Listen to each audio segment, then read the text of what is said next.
everybody, it's Darkslayer from DarkslayerTV, bringing you some more StarCraft 2 action. Another replay sent in by a Reddit user --fan, because I'm pretty sure this guy subscribed, so shout out to you.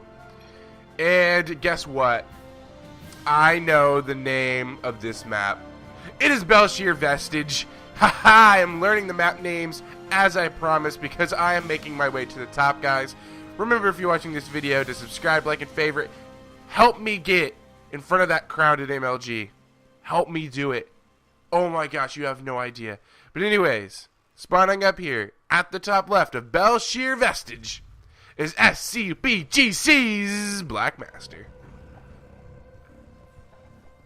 And his opponent, as our red Protoss, is SCBGC's AiurForceOne. Now, as you can see, both these guys are in the same clan, and there's a bit of chat going on between observers and the players. So this seems to be a practice map for the two of them to get better. Now, on the loading screen, AiurForceOne was a Masters level Protoss, and Blackmaster here was a Diamond level Terran. So this is a pretty high level game. Obviously not Grandmaster Pro level, but I mean high enough that we should be seeing a pretty good game out of these two without too much nonsense happening. Now, Belshir Vestige, at least for the Protoss side, is a fantastic map to use High Templar. And the reason I say that is because the Terrans like to do drops. Terrans like to do drops on this map because if you look, all that open airspace right into your natural. Come over to the other side. More open airspace right into your main base. And if you look at the map, like, look at the path the Terran has to take. Well, he has to go through this choke. This is quite open. Another choke here. Another choke here. And basically what I'm saying is all these chokes add up to excellent storms if you're positioned absolutely correctly.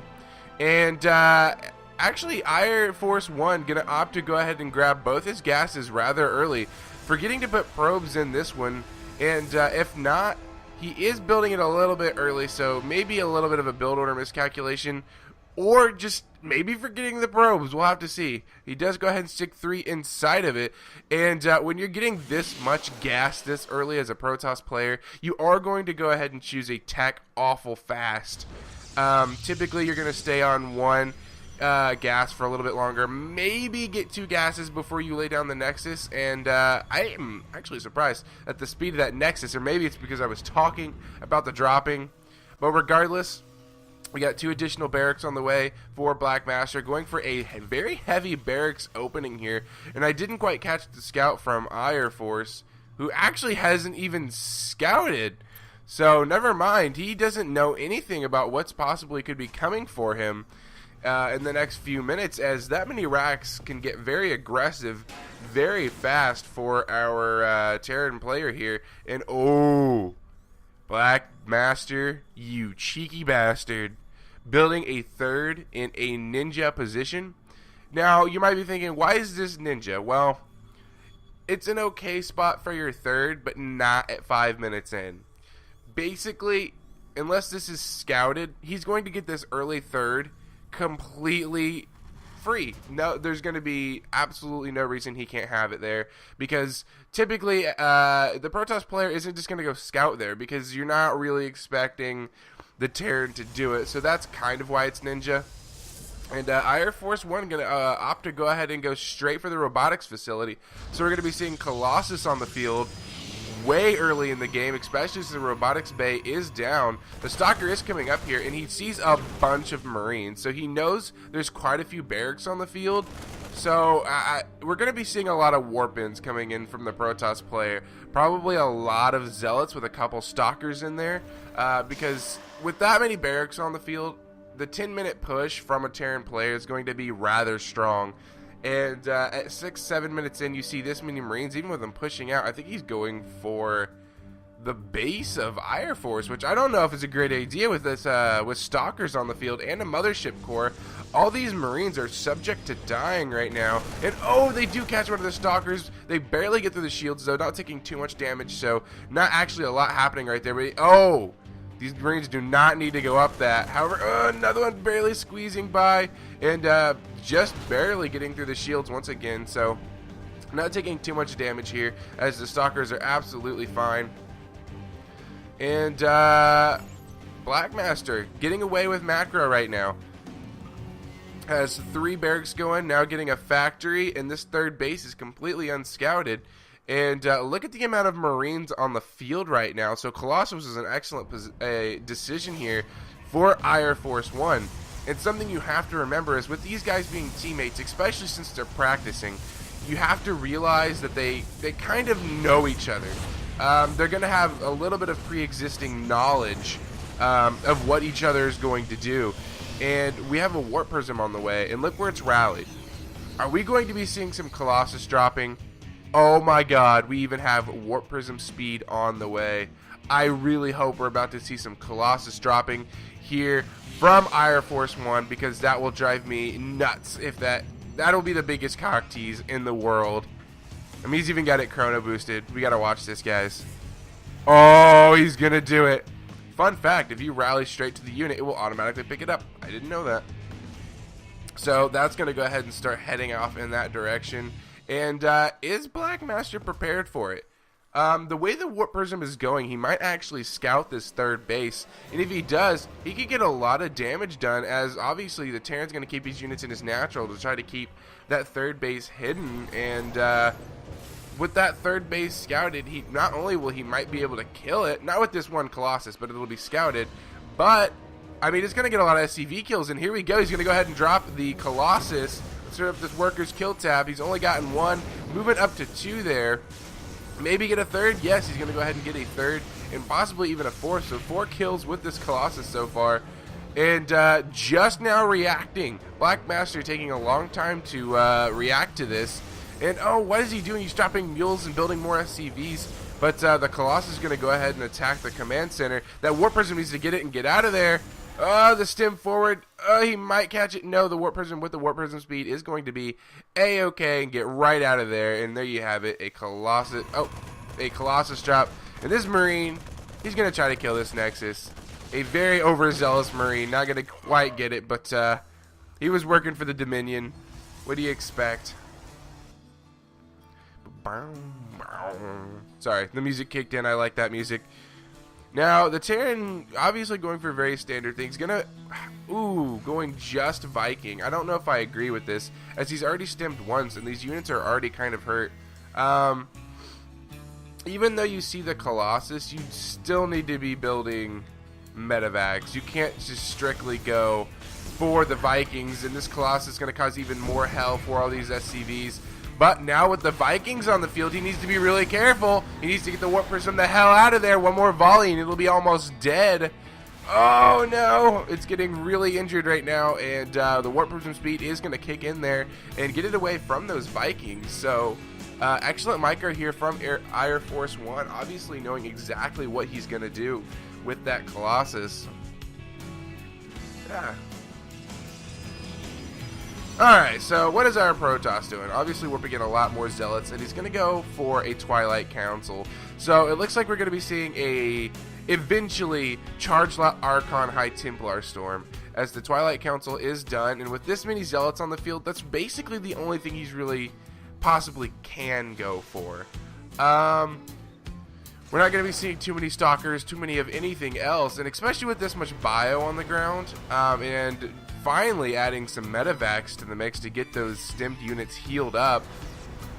And surprisingly, at 13 minutes in the game, our Terran player is only sitting on +1-0, and our Protoss player is sitting on 0-0. So both players opting to not get too many upgrades this game, which honestly is kind of better for the Terran player, because when you're going with a Charge Lot Archon force, you need a lot of armor to keep those charge lots up front doing the damage they need to do. And stem Terran units just do a lot of damage, period. So we're going to have to see some really good storms, but hold that thought as there is a Dark Shrine on the way. So we're going to be using DTs to make the Archons instead of High Templar, so opting to not go for the Storm, which is oddly surprising as there's so many chokes on this map. And the possibility of drops, and oh my god, this Colossus just wrecking havoc. He's up to 13 SCV kills right now. And just keeping this Warp Prism alive. Excellent play here by AiurForceOne. No, it's going to go down as the Vikings were in a perfect position right there. Oh, man.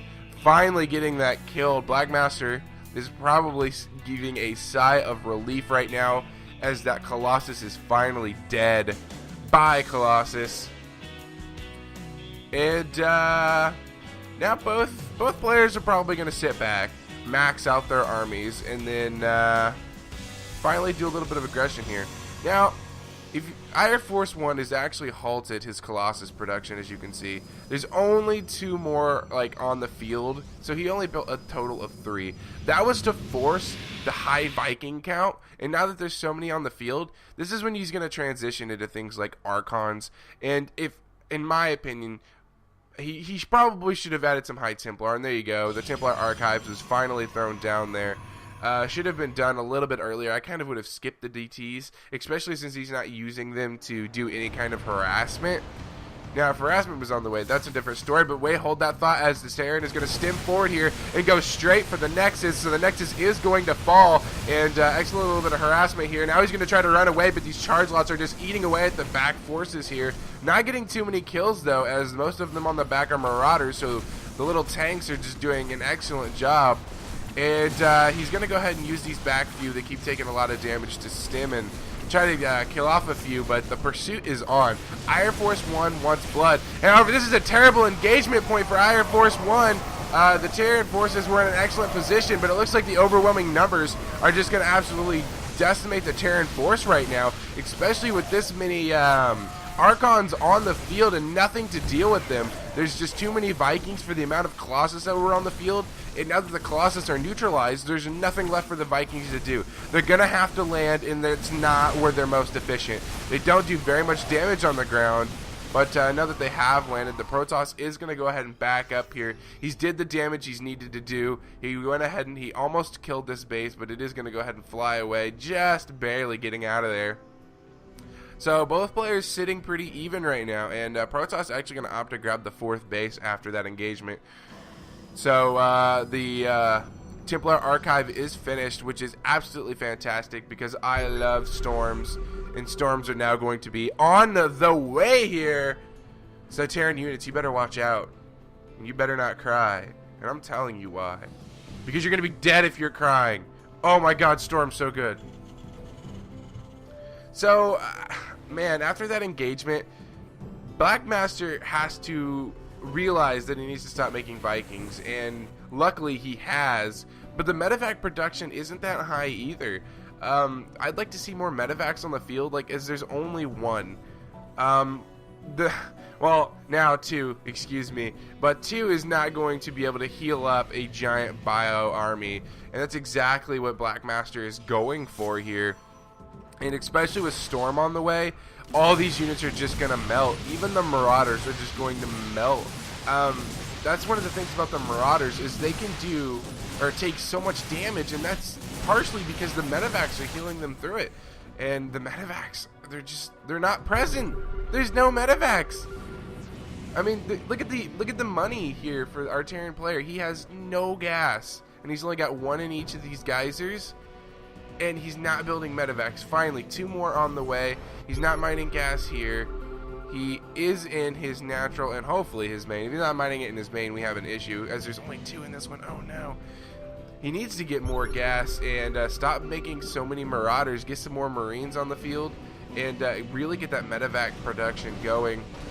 And then he needs to also split this army up, because this Protoss Deathball right now is going to walk on top of this, as the tech is just so much higher for the Protoss player, and a little bit of engagement right there, getting 1 Viking, so not too bad. And the High Templar here, they're kind of over to the left. We're going to see if they can get some kind of flank off, And even going to go ahead and pre-split them just in case there's ghosts. However, there aren't any ghosts on the field for Blackmaster either. He does have the supply lead, but hold that thought as the engagement is going down here. And the storms would be perfect right now. He does get 2 massive storms. However, he does walk through them himself, but it doesn't matter. Every one of those Terran units is hurt, and there's no medevacs on the field to compensate for it.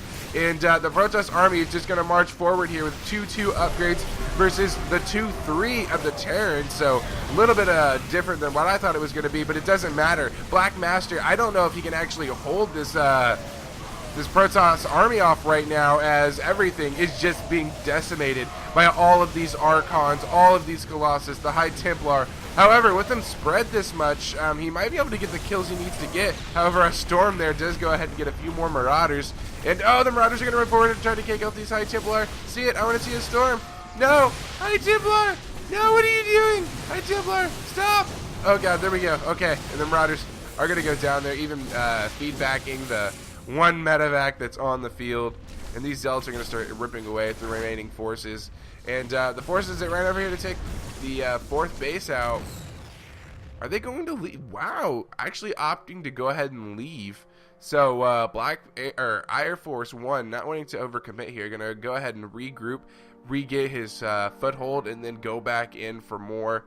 And this SCV, actually, man, that was a very aggressive SCV, but not getting much done there. And here we go. The Protoss army is going to go ahead and move in now that he's re-got his foothold. No, not yet.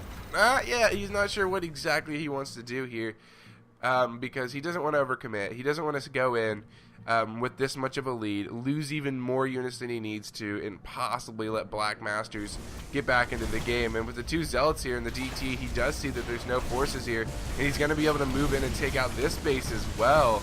And if you look, this is all that's mining for Blackmasters right now.